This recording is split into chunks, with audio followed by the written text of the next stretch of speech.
Hey parents, here are a few things your teenage daughter wants you to know. Yeah?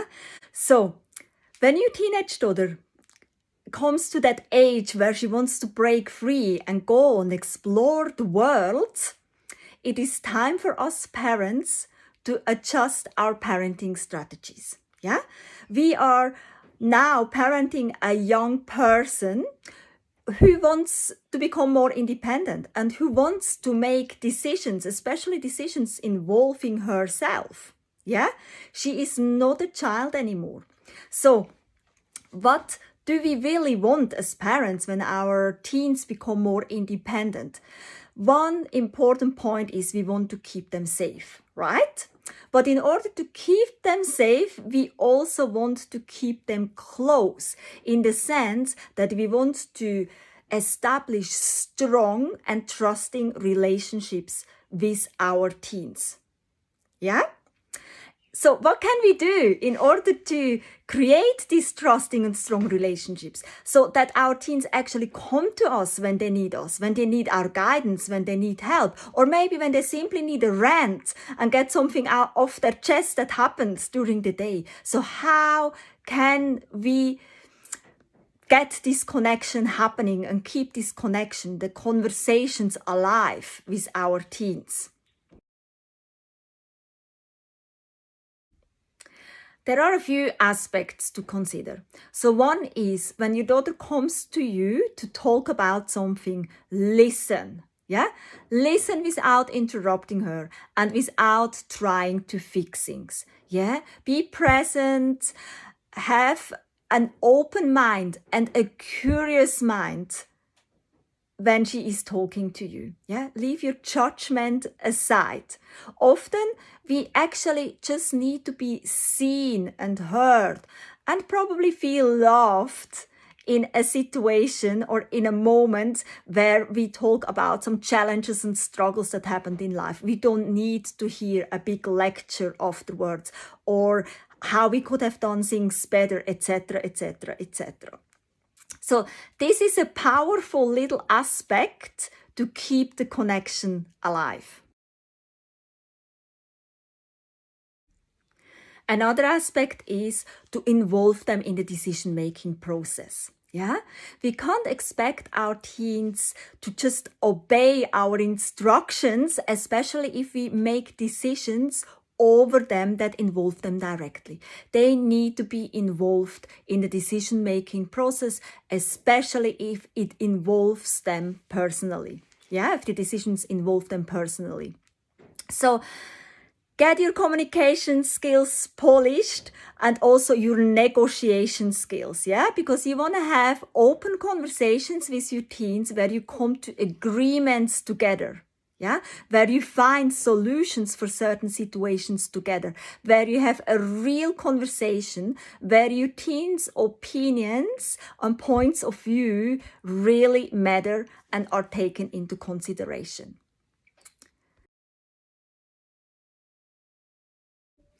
Another aspect that we often forget as parents is that our daughters are of cyclic nature. Yeah, that means they have a menstrual cycle, or they will soon start to have a menstrual cycle if that hasn't happened yet.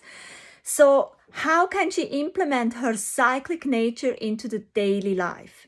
One important aspect that I always like for parents to understand is the benefits of slowing down when we are on our periods. Our bodies are designed to slow down in that time of our menstrual cycle.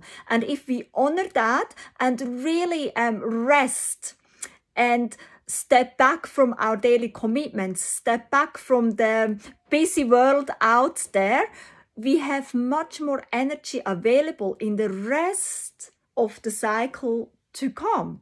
Yeah, that makes sense. So I really encourage parents to support their daughters with the menstrual cycle and in particularly with the part when they are having their periods. Encourage them to rest. Let them get off chores. Let them, binge on Netflix or just be in the room for the day and listen to music and dream and take it easy. Let them get off commitments that are not an absolute priority throughout these times. Then a word to the social media jungle. Yeah, goodness me, that's always a big clashing point in so many conversations with young people and conversations with other parents. So of course it makes sense to keep our kids as long off devices and social media as possible. But when the time comes, when our heads are starting to clash and our daughters start to become anxious about missing out or, not being part of important social aspects, then we have to make a decision. If we continue prohibiting our kids the use of something, especially something as powerful as social media, we have a high likelihood that they start pushing against us and start to do the things they want to do behind our backs. And then we have no say in it. We are simply the parents who don't understand, the parent who doesn't understand anything, and it's done behind our backs. They might even start lying to us about these aspects. Or we have the opportunity to actually become social media savvy together with our teens. Learn how to be safe on social media together with our teens. And so that would probably start by coming to agreements around the use of social media that work for both of us. So again, the communication skills. You are not making the decisions for her. She should be involved, like actively involved in the decision-making process around matters that involve her. So come to agreement and then learn about important aspects of safety around social media and navigate things together with her while you have the chance, while they are still at an age where they are actually open to share these important aspects with you.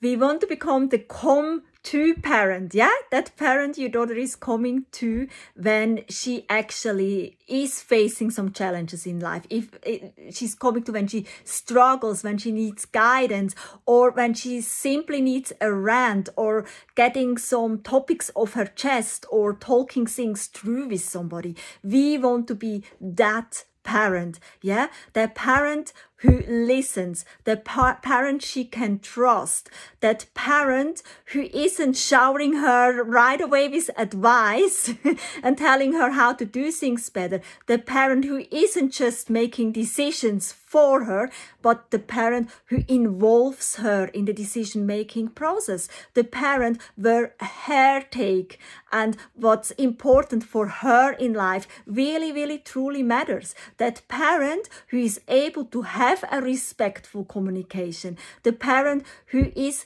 able to negotiate and to come to agreements that work for everyone involved. Let's keep our teens close, because close teens are more likely to be safe teens.